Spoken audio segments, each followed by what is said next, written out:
I never thought I'd be the person to say this, but my own mother managed to humiliate me more than any entitled customer ever could. And she did it right in the middle of a busy lunch rush, while I was wearing a stained apron and carrying 3 plates of lukewarm pasta. She looked me dead in the eyes in front of her high society friends and called me an absolute embarrassment to the family name. And honestly, the look of pure disgust on her face is something that's going to be burned into my retinas forever. But what she didn't realize, what she couldn't have possibly known in that moment of peak arrogance, was that it was actually my very last day on the job, and I was about to walk into a life she couldn't even dream of. Was I wrong for letting her believe I was a failure for so long? Or would you have kept the secret too, just to see the look on her face when the truth finally came out? I really need you guys to tell me if I was the villain here or just a daughter who had finally had enough. To understand how we got to that point, you have to understand my mother, Diana. Diana is the kind of woman who treats life like a never-ending episode of a prestige drama where she is the director, the lead actress, and the sole judge of everyone else's performance. We grew up with money, sure, but it was the kind of money that came with strings so tight they felt like nooses. My father passed away when I was 10, leaving everything in a series of complex trusts that my mother controlled with an iron fist. Her entire identity was built on our image. We had to have the right clothes, the right hobbies, and most importantly, the right career paths.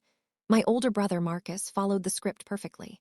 He went to law school, married a girl from a good family, and now spends his weekends playing golf and pretending to be happy. I, on the other hand, was always the black sheep. I wanted to be a writer. I wanted to travel. I wanted to build something that belonged to me, not something handed down through a dusty lineage of expectations. When I graduated college and told my mother I wasn't going to take the high-paying corporate internship she'd arranged through one of her connections, she practically disowned me on the spot. She told me that if I wasn't going to be someone, she wasn't going to fund my little hobbies. So she cut me off, completely. No more trust fund, no more rent assistance, nothing. I think she expected me to come crawling back within a month, begging for forgiveness and a desk job. But I'm stubborn. I moved into a tiny, cramped studio apartment that smelled like old citrus and radiator fluid, and I got a job at the Gilded Plate, a high-end bistro downtown. It was grueling work. My feet hurt every single night, and I spent my days dealing with people who treated me like I was invisible or worse, like I was a servant. But I was writing.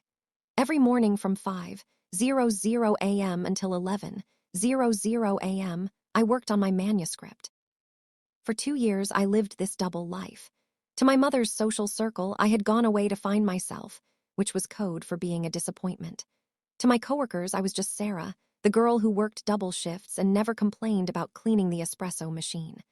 I didn't tell my mom I was waitressing. I knew she'd find it beneath her, and I wasn't ready for the lecture. I just told her I was freelancing and making ends meet.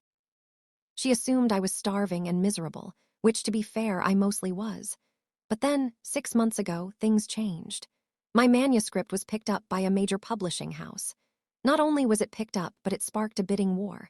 I signed a deal that was worth more money than my mother's annual allowance from the estate. It was life-changing. But the catch was, the news wouldn't be public for a while, and the first big check wasn't going to clear for a few months. I decided to keep my job at the bistro. I wanted to finish my time there properly, and honestly, I wanted to stay grounded until the reality of my new life actually set in. I hadn't seen my mother in months until that fateful Tuesday. It was my final shift. I had already turned in my notice. My bags were packed for a move to a much nicer apartment, and I was exactly 4 hours away from never having to carry a tray of drinks again. The restaurant was packed. It was ladies' who lunch day, and the air was thick with the scent of expensive perfume and judgment. I was sweating, trying to balance a heavy tray, when I heard a voice that made my blood run cold. It was my mother's sharp, distinctive laugh. She was sitting at table 4 with 3 of her most judgmental friends, women who spent more on their shoes than I made in a month of tips. I tried to stay in the kitchen, hoping another server could take their table, but my manager insisted. He said I was the best we had and he wanted the VIPs taken care of. I walked over, my heart hammering against my ribs, and tried to keep my head down. I placed the menus on the table and said, "Good afternoon, ladies. My name is Sarah and I'll be your server today." The silence that followed was deafening. I looked up and saw my mother's face turn a shade of pale I didn't know was possible. Her friends looked at me, then at her, then back at me. One of them, a woman named Mrs. Sterling, who once told me I had peasant ankles when I was 12, smirked and said, "Diana, dear, isn't this your daughter? I thought she was doing." What was it? Creative consulting in the city. My mother looked like she wanted the floor to swallow her whole, but instead of being embarrassed for me, she turned her embarrassment into a weapon. She looked at me with this cold, hard stare and said, "Sarah, what on earth is this? Is this a joke? Are you trying to humiliate me?" I tried to keep it professional. I said, "I'm working, Mom. I have bills to pay." She let out this sharp, jagged laugh. "Working? You're a servant, Sarah. You're wearing a polyester blend and smelling like garlic. This is beyond embarrassing. It's pathetic. I told everyone you were making something of yourself, and here you are, scraping plates. You are an absolute embarrassment to this family. Please just go. Send someone else to this table. I can't even look at you." Her friends started whispering, and I could feel the eyes of the entire restaurant on me. I felt that old, familiar sting of shame, but then I remembered the contract sitting in my bag. I remembered the six-figure advance. I remembered that in 4 hours I was done. So I took a deep breath. I didn't cry. I didn't yell. I just stood there for a second, and that's when I realized I had a choice to make. So that's the situation I was in. I was being belittled in front of a crowd by the woman who was supposed to love me most, all because she thought I was just a waitress. Before I tell you how I handled the rest of that shift and the bomb I dropped at the end of it, I want you to pause right now. Go down to the comments and tell me, what would you have done? Would you have walked out right then, or would you have waited for the perfect moment to strike back? I really want to know if you think she deserved what came next. I stayed. I didn't give her the satisfaction of seeing me break. I went back to the kitchen, took a minute to center myself, and then I went right back out there. I served her and her friends with the most impeccable, polite, and perfect service they had ever received. I was a ghost. I anticipated every need. More water, already there. Extra lemon, on the saucer. I didn't say another word to her that wasn't about the menu.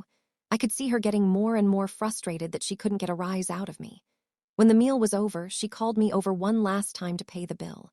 She took out her black card, handed it to me with 2 fingers like it was contaminated, and whispered so only I could hear, "I hope you're happy with your choices, Sarah. Don't bother coming to Sunday dinner. I've told Marcus you're traveling again. I won't have you showing up and telling people you're a maid." I just smiled, a real, genuine smile, and said, "Don't worry, Mom, I wouldn't dream of it." I processed her payment, and then I did something I'd been planning for a while. Our restaurant was a favorite of a local lifestyle columnist who happened to be sitting 2 tables away. She had been watching the whole scene with interest. I walked over to her table, not as a waitress, but as myself. I said, "Hi, I'm Sarah Thorne. I believe our publicists have been in touch about the announcement for my debut novel." The columnist's eyes lit up. "Sarah, yes, the next great American novelist herself. I didn't realize you were working here for research." I laughed, loud enough for my mother to hear. "Not research, just finishing what I started. But today is my last day. We're doing the press release this afternoon." My mother's head snapped around so fast I thought she'd get whiplash. The columnist stood up and shook my hand, congratulating me on the record-breaking deal. I then turned back to my mother's table. The silence there was now thick with confusion. I walked over, leaned down, and set the receipt on the table. "By the way, Mom," I said, my voice clear and steady, "I'm not an embarrassment. I'm a best-selling author. The polyester blend you're so worried about. I'm buying a penthouse with the royalties from the first 3 chapters. And you're right about one thing, I won't be at Sunday dinner. I'll be in Paris for the book tour. Enjoy the pasta." I walked away without looking back. I went to the back, handed in my apron, hugged my manager, and walked out the front door into the sunlight. My phone started blowing up 10 minutes later. Texts from my mom, calls from Marcus, even a message from Mrs. Sterling asking for a signed copy. I ignored them all. My mother tried to play it off later like she was testing me or that she always knew I had it in me. But the bridge was burnt. She didn't love the daughter who worked hard at a bistro. She only wanted the daughter who was someone in the eyes of her friends. But I know who I am now. I'm the girl who can handle a lunch rush and a literary career, and I don't need her approval to feel proud of that. The moral of the story is that your worth isn't defined by the job you have or the clothes you wear, but by the character you show when people think you have nothing. If you think I handled my mom the right way, make sure to like this video and hit that subscribe button for more stories about people finally getting what they deserve. Let me know in the comments if you've ever had a last day mic drop moment like mine. I'll see you all in the next story.